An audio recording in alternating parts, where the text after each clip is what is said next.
सुंदर समय के लिए धन्यवाद करते हैं कि परमेश्वर हर पल हमारे साथ बना रहता है, हर परिस्थिति में परमेश्वर हमारे साथ बना रहता है। एक वचन है नीति वचन 4, जहाँ है बुद्धिमान के लाभ।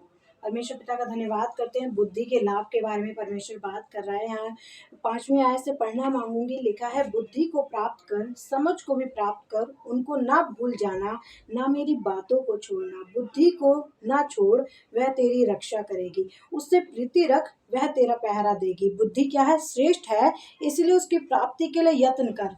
यहाँ परमेश्वर कह रहा है हमें उस बुद्धि के लिए यत्न करना है जो परमेश्वर हमें देना मांग रहा है। हम बहुत बार संसारिक बुद्धि के लिए बहुत यत्न करते हैं, बहुत कोशिश करते हैं, वो मिल जाए, हमें ये ज्ञान प्राप्त हो जाए, हमें वो ज्ञान प्राप्त हो जाए, लेकिन परमेश्वर की बुद्धि से हमारी रक्षा होती है। परमेश्वर की बुद्धि हमारी पहरा देती है। जब हम परमेश्वर की बुद्धि में बढ़ते हैं, परमेश्वर हमें जो बुद्धि देना मांगता है, हम वचनों को पढ़ते हैं, उससे सीखना मांगते हैं, उसकी समझ को प्राप्त करना मांगते हैं, तो हम अपने जीवन में उद्धार को देखते हैं।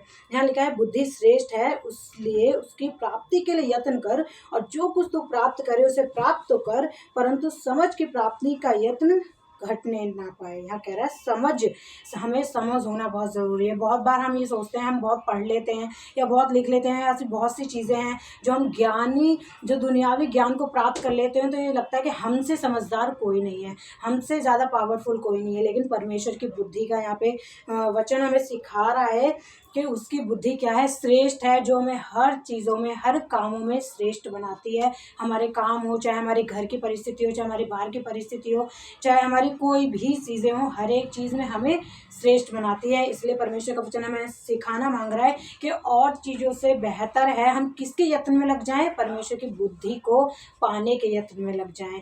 Praise the Lord. धन्यवाद करती हूँ इस वचन से परमेश्वर ने मुझे आशीष दी, और मैं विश्वास करती हूँ कि आपको भी खुदा इस वचन के द्वारा आशीष देगा। Praise the Lord.